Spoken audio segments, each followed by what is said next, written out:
மதுரை காம்ரேடை சுத்து போட்டாங்களாமே. அறிவாலய கூட்டணியில் வெடித்த செம்ம வெயிட்டான பூகம்பம். 2024ஆம் ஆண்டு தேர்தலுக்கான ஆயத்த பணிகள் ஒவ்வொன்றையும் ஒவ்வொரு கட்சியும் மேற்கொண்டு வருகிறது. இதில் எந்தவொரு கட்சியும் இல்லாத ஒரு பிரச்சனையில் திமுக சிக்கி தவித்து வருகிறது. அதாவது திமுகவின் கட்சி நிர்வாகிகளுக்கு இடையே ஒற்றுமையின்மையும் சச்சரவுகளும் தொடர் சண்டைகளும் இருந்து வருவது திமுகவின் தேர்தல் பணிகளை பாதிக்கும் என்றே கூறப்படுகிறது.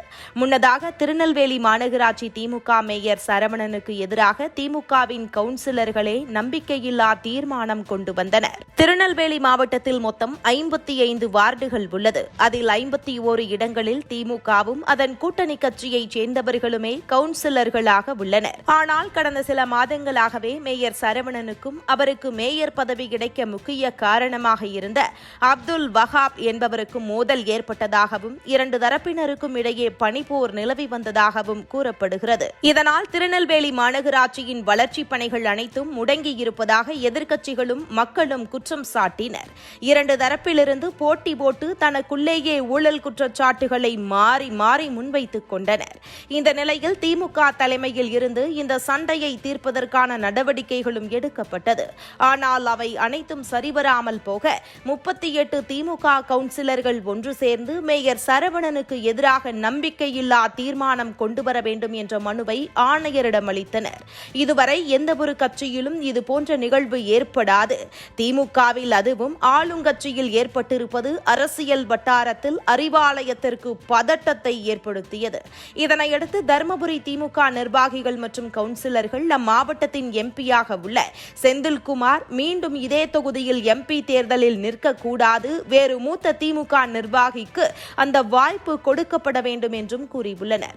ஒவ்வொரு மாவட்டத்திற்கான திமுக தேர்தல் ஒருங்கிணைப்பு கூட்டத்தை நடத்தி வருகிறது. அந்த கூட்டத்தில் தமிழக முதல்வரின் மகனும் அமைச்சருமான உதயநிதி ஸ்டாலின் கலந்து கொண்டு தேர்தல் குறித்த ஆலோசனைகளையும் கட்சி நிர்வாகிகள் முன்வைக்கும் கோரிக்கைகளையும் ஏற்று வருகிறார்.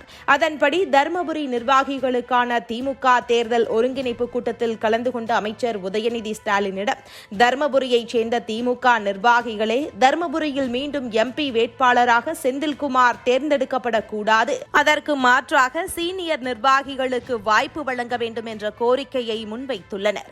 அந்த கோரிக்கையையும் உதயநிதி ஏற்றிருக்கிறார் என்பதும் குறிப்பிடத்தக்கது.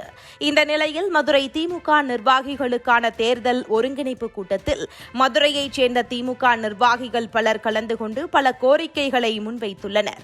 அதில் ஒரு கோரிக்கையாக தற்போது இருக்கும் திமுக கூட்டணி கட்சியான கம்யூனிஸ்ட் கட்சியின் எம்பி சு வெங்கடேசனின் செயல்பாடு போதுமானதாக இல்லை என்றும் மதுரை மாவட்ட எம்பியான வெங்கடேசன் மீது திமுகவை சேர்ந்த பல நிர்வாகிகள் அவர் மீது அதிருப்தி தெரிவித்துள்ளனர் என்றும் அதனை உதயநிதியிடம் கொண்டு சென்ற சமயம் அதனை ஏற்று நிர்வாகிகளின் கோரிக்கை பரிசீலிக்கப்படும் என்று உதயநிதி கூறியிருக்கிறாராம்.